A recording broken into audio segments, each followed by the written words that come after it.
संसार का हर व्यक्ति किसी न किसी बात पर विश्वास अवश्य करता है। व्यक्ति आस्तिक हो, जिसकी आस्था ईश्वर पर हो, चाहे व्यक्ति नास्तिक हो, जो ईश्वर को ही ना मानता हो। जो ईश्वर को नहीं मानता, जो ईश्वर के अस्तित्व को नकार देता है, उसका भी एक विश्वास है कि ईश्वर नहीं है। हर एक व्यक्ति की एक आस्था होती है, एक विश्वास होता है, और यह जीवन का आधार होता है। किसी न किसी बात पर उसकी मानसिकता आधारित होती है, और ये जो विश्वास की बात है, ये जीवन में बहुत प्रमुख बात है।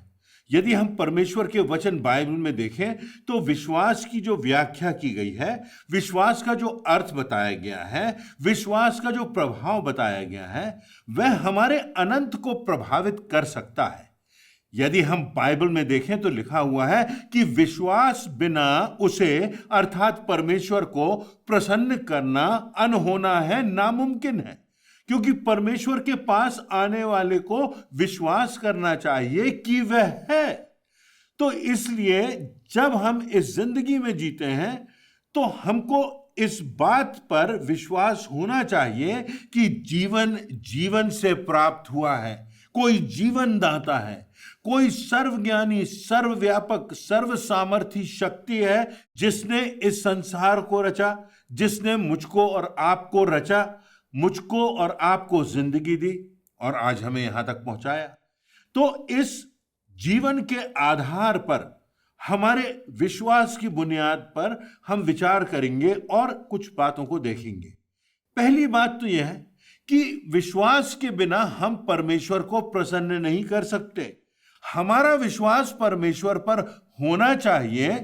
तो जो व्यक्ति परमेश्वर को प्रसन्न करना चाहता है, उसका परमेश्वर पर अटूट अगम्य विश्वास होना चाहिए, परमेश्वर के अस्तित्व पर विश्वास होना चाहिए। अगर ऐसा नहीं होगा तो हम परमेश्वर को प्रसन्न नहीं कर सकते। यदि विश्वास की परिभाषा बाइबल में हम देखें तो इब्रानियों की पुस्तक उसके 11वें अध्याय की पहली आयत में लिखा है, अब विश्वास आशा की हुई वस्तुओं का निश्चय और अनदेखी वस्तुओं का प्रमाण है। देखिए, निश्चितता है और प्रमाणिकता की भी बात है।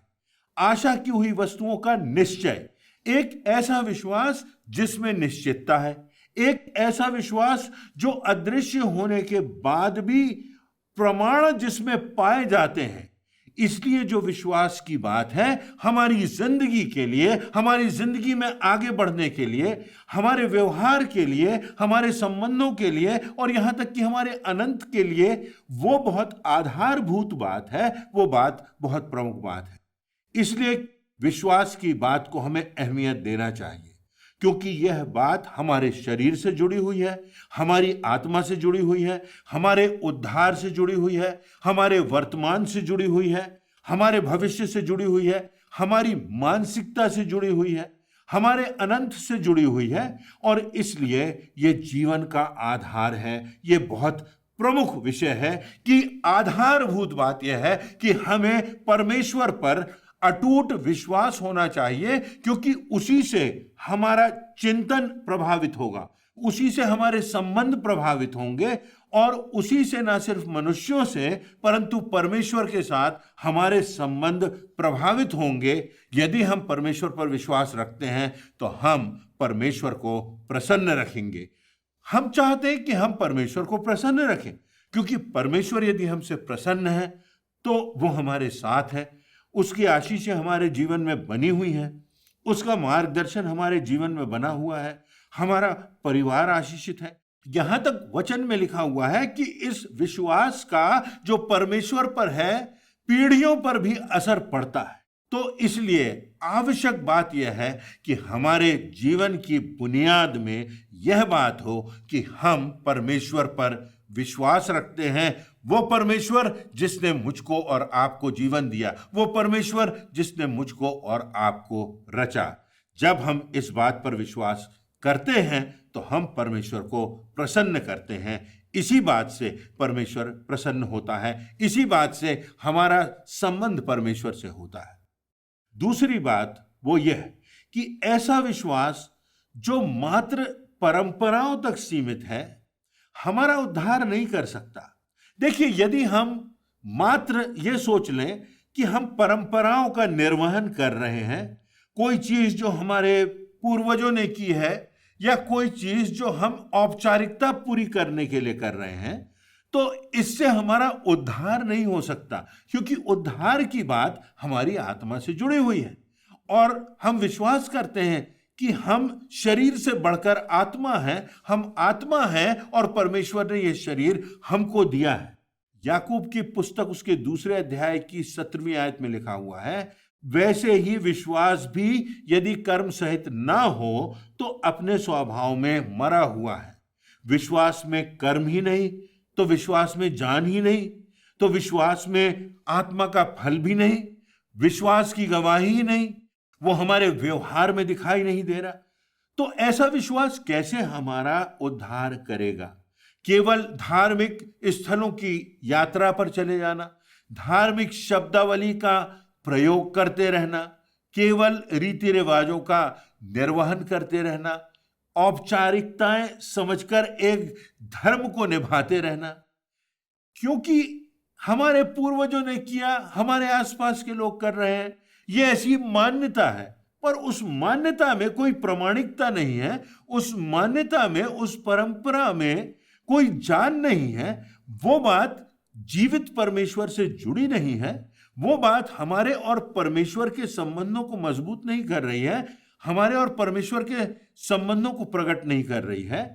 तो ऐसे विश्वास का क्या अर्थ जो कि मृतक है, जिसमें कहीं जान नहीं, जो हमारे कार्यों से, कर्मों से प्रकट ही नहीं हो रहा है, तो वैसा विश्वास व्यर्थ है। 1 कुरिन्थियों उसके 13वें अध्याय की 1 और 2 आयतों में प्रेम के संबंध में व्याख्या करते हुए पौलुस प्रेरित ने पवित्र आत्मा की अगुवाई से लिखा है, यदि मैं मनुष्यों और स्वर्गदूतों की बोलियां बोलूं और प्रेम न रखूं तो मैं ठनठनाता हुआ पीतल और झंझनाती हुई झांझ हूं।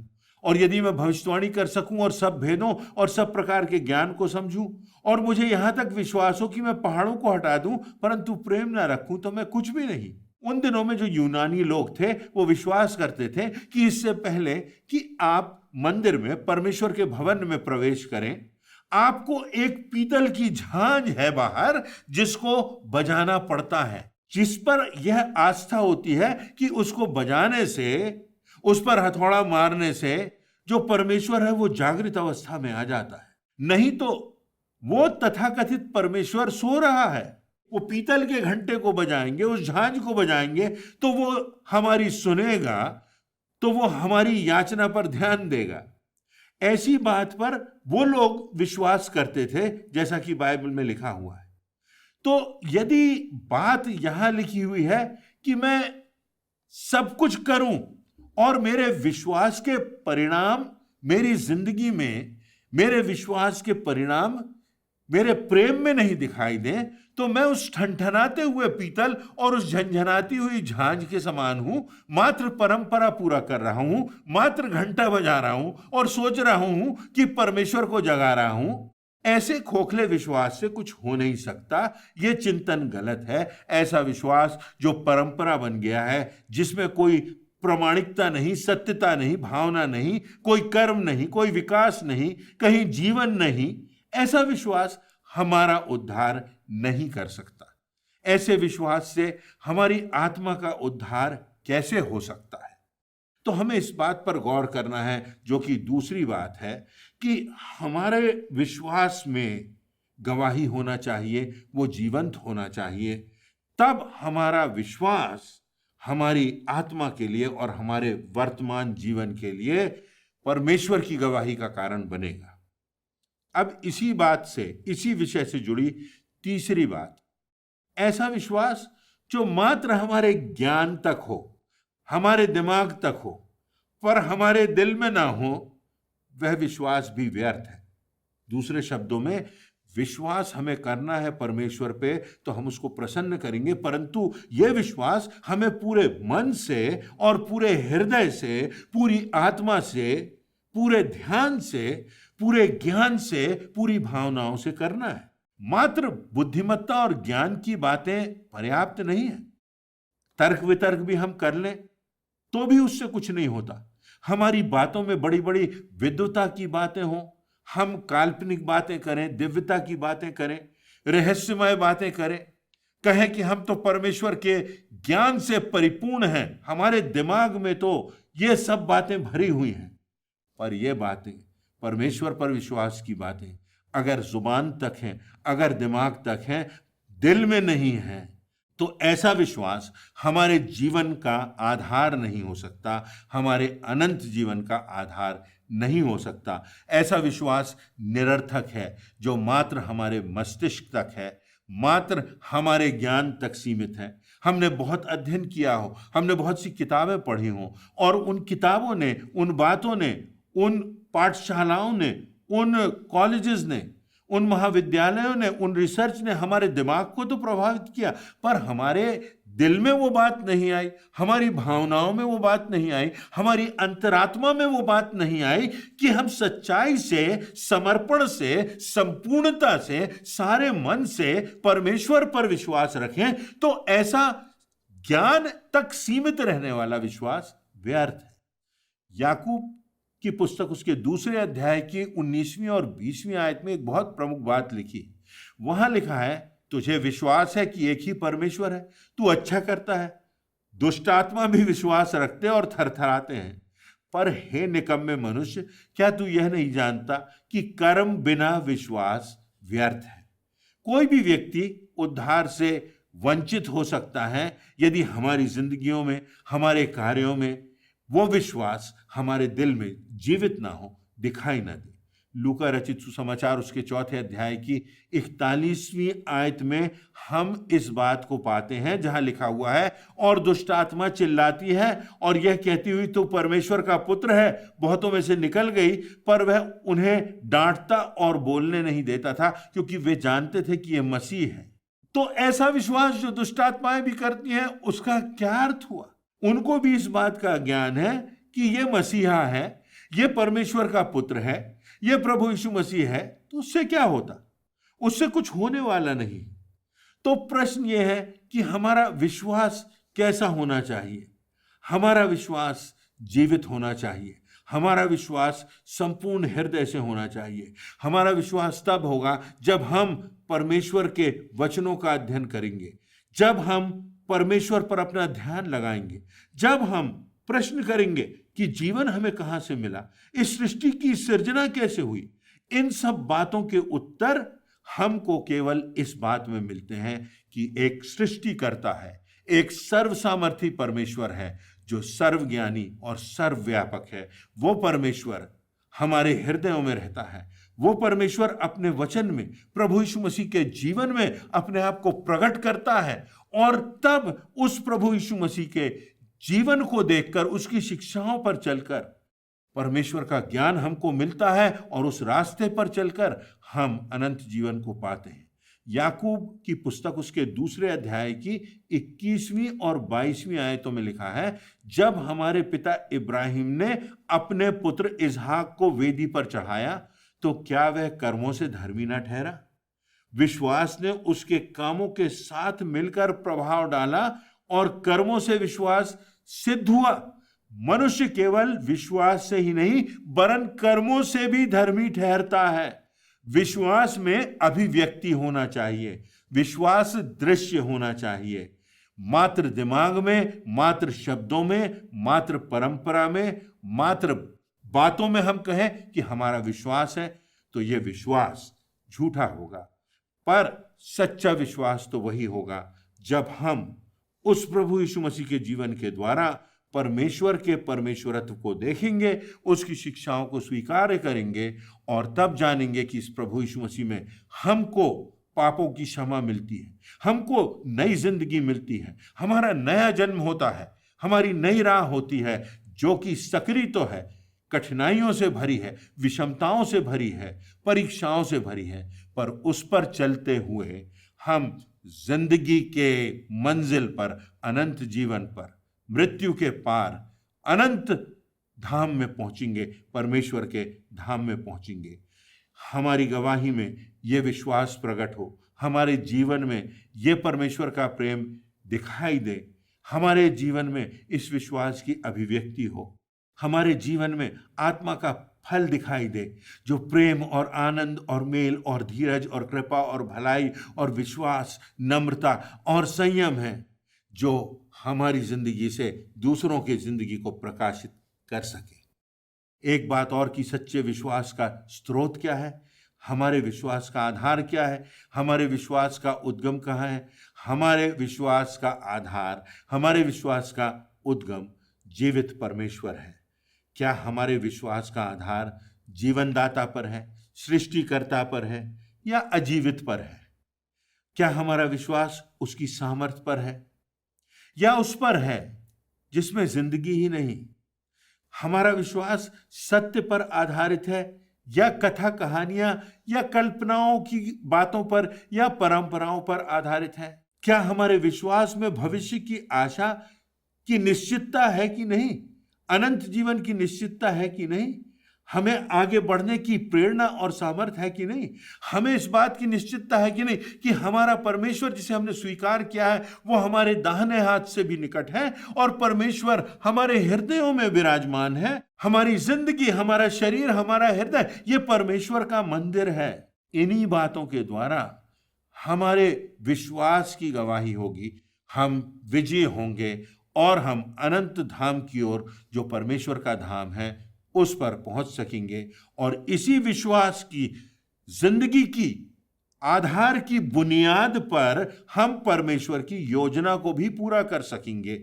हमारा जीवन सार्थक होगा और हमारी मंजिल अनंत की होगी, क्योंकि परमेश्वर ने हमको जिंदगी दी है, आत्मा परमेश्वर ने हमको दिया है, अनंत जीवन की निश्चितता परमेश्वर ने हमको दी है। परमेश्वर पर विश्वास करने में हमारे जीवन सार्थक है। तो धन्य है हम परमेश्वर की दृष्टि में यदि हम सही रास्ते पर चलते हैं, यदि हमारा विश्वास कथा कहानियों और ऐसी बातों पर जो यथार्थ की नहीं है, ऐतिहासिकता की कसौटी पर खरी नहीं उतरती, महत्वहीन बातों पर हैं, ऐसी बातों से कुछ होगा नहीं। हम आज विचार करें कि हमारे जीवन की बुनियाद क्या है, हमारे जीवन का आधार क्या है। क्या हम सत्य के आधार पर जी रहे हैं? क्या हम सच्चे परमेश्वर की उपासना कर रहे हैं? एक और अंतिम बात, एक कविता की पंक्तियों से समाप्त करूंगा, अपनी बात के आधार पर चुनौती देते हुए। प्रभु यीशु मसीह के जीवन पर, उसकी मृत्यु पर और उसके पुनरुत्थान पर विश्वास करते हुए हम इस कविता की ओर दृष्टिपात करेंगे। तो ये पंक्तियां हैं, प्रश्न शेष हैं, मुझे स्वयं से और तुमसे कुछ प्रश्न करना शेष है। संभवतः जिंदगी के अर्थ का इन्हीं में समावेश है। अक्सर क्यों हम कांटों से खुशबू की अपेक्षा करते हैं, जिनमें संवेदना ही नहीं, उनके सामने अपनी व्यथा व्यक्त करते हैं।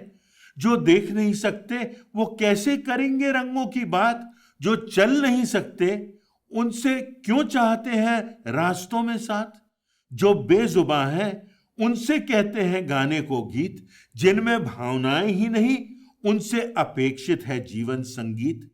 मरुस्थल की रेत से कैसे बुझेगी प्यास, वो तेरे दर्द को कैसे समझेगा, जिसे नहीं तेरे आंसुओं का एहसास। इतना सब होते हुए मुझे आश्चर्य है कि जो निष्क्रिय है, निर्जीव है, मृतक है, उसी से तुम्हारी अपेक्षा है, और जो मार्ग है, सत्य है, जीवन है, उसी से तुम्हारी उपेक्षा है।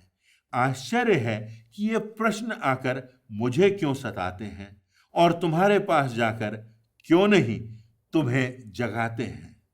हम परमेश्वर की ओर देखें, अपने हृदय की ओर देखें और निश्चित कर लें कि हम सही राह पर चल रहे हैं, जो हमें सही मंजिल की ओर ले जाएगी। परमेश्वर इन वचनों से आपके चिंतन को प्रभावित करे और हमारे जिंदगी का आधार, हमारे जीवन की बुनियाद एक सच्चा विश्वास हो जो जीवंत हो। परमेश्वर आप सबों को आशीष दे।